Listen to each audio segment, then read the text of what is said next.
Эй, не хәлләрсез? Җыелдыгызмы? Я, шоп җирдән туктагыз әле, килегез монда экраннарга.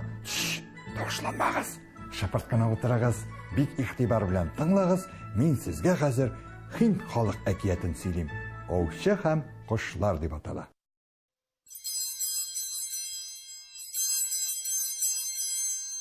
Көннәрдән бер көнне аучы кояш баер алдыннан иген басуына киткән.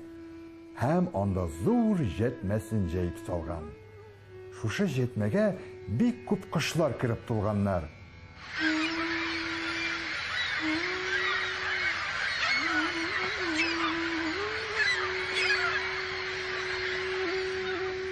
Аучы тиз генә җәтмәне җыеп алу булган, бөтен кошлар аның эчендә калганнар. Кошлар бик күп булганнар һәм бер дә озак уйлап тормыйча һавага күтәрелеп очып киткәннәр.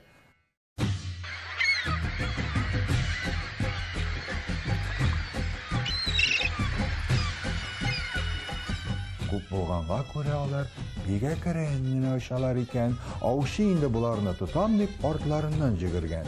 Авылга килеп керүгә моңа күршесе очраган. Эй, аучы, кая булай чабасың дип сораган. Әнә, күрәсеңме, кошларым очып киттеләр, җәтмәмне күтәрделәр. Шуның артыннан тотып булмасмы дип чабам дигән.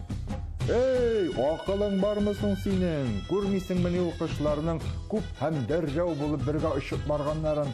Син аларны бер кайчан да тота алмыйсың дигән.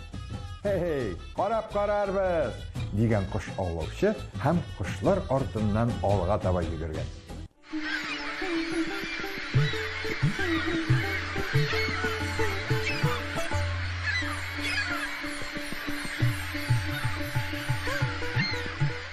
Кояш инде баер алдыннан кошлар үзләренә арып, ял итәр өчен кунар урын эзли башлаганнар.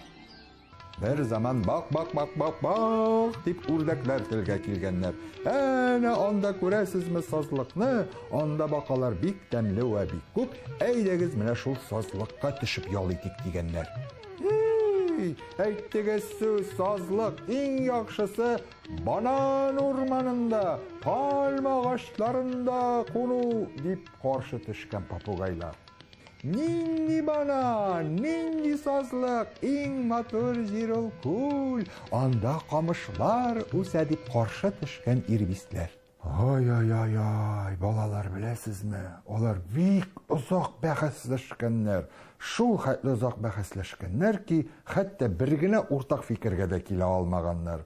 Үрдәкләр сазлыкка, папугайлар банан агачлары үсеп утырган урманга, ирбисләр күлгә таба өстериләр икән җәтмәне. Кошлар төрле якка тарткалый торгач, аларның хәлләре бетеп, җәтмә белән бергә түбән төшә башлаганнар.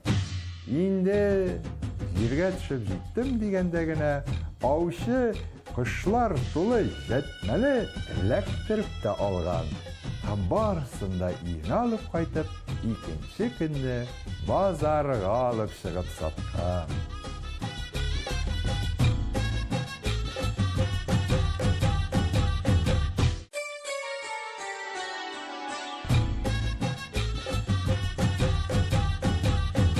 Сез ничектер балалар? Мин бу кошларны бик жәлләдем бит әле.